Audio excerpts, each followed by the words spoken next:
Well, this is absolutely un-American.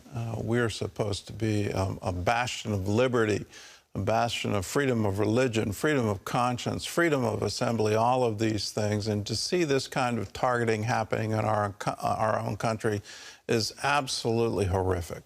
This needs to stop.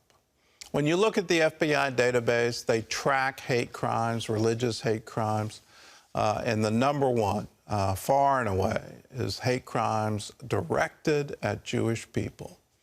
There is a spiritual reason behind this. The rabbis say in every generation a Haman arises, but it seems to be more frequent now, and it seems to be somehow tolerated now, and somehow part of this bizarre notion that they're coming against the colonization of Palestine, which is people who just flat don't know their history.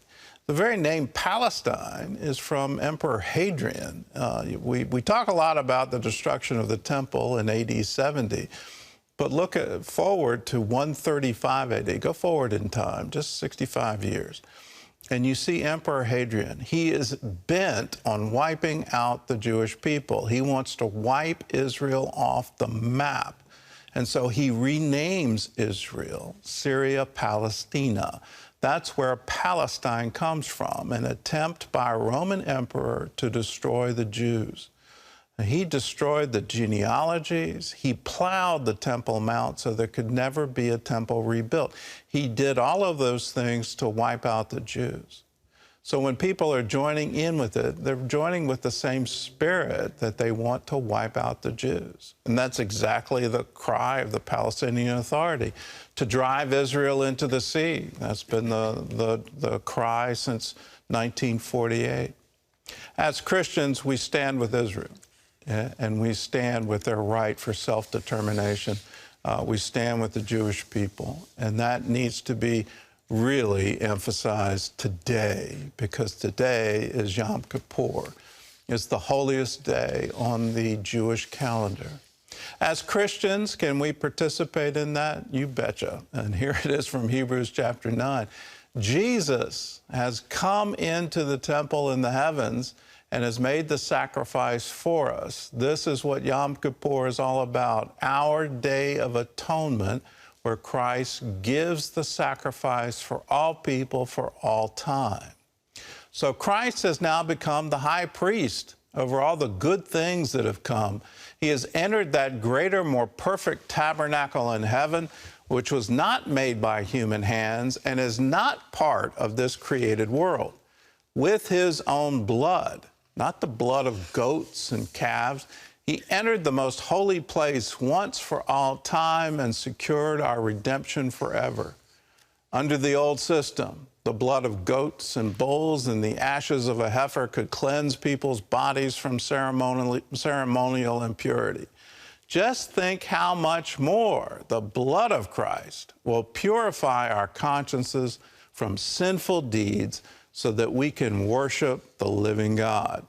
For by the power of the eternal Spirit, Christ offered himself to God as a perfect sacrifice for our sins.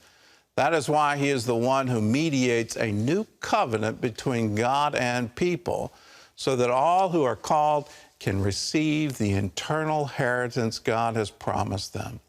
For Christ died to set them free from the penalty of the sins they had committed under that first covenant. I encourage Christians to study what happens on Yom Kippur, know what that passage means. Why did the high priest have to offer his own bull? Why was there a red heifer in the ashes? Why were there goats who were set aside, one to wander into the wilderness as a sacrifice for the sins for all people? These are important symbols to understand Jesus has accomplished it all. He has fulfilled all the requirements of the law, all the requirements of the Torah, so that you and I can have the privilege of the new covenant made in his blood. Well, today, let's join with the Jewish people. They have this wonderful prayer. I encourage Christians to look at it. Jesus talked about it. He talked about the tax collector who stood at the back of the temple, and he would beat his chest and say, "Have mercy on me, a sinner." And that's exactly a picture of the Vidoui prayer. The people beat their heart and say, it's from our heart that these sins have come. We have no excuse for it. It's from ourselves that we have turned from you. Here's a portion of that prayer. We have turned away from your commandments and from your laws. And at the end, we came to realize that our rebelliousness has not served us any good. You are just and righteous in your judgment and in your verdict. And we admit that whatever misfortune is befalling us, it is the fruit of our own doing. You have taught us to seek righteousness, but we ignored you, and we have brought wickedness upon ourselves.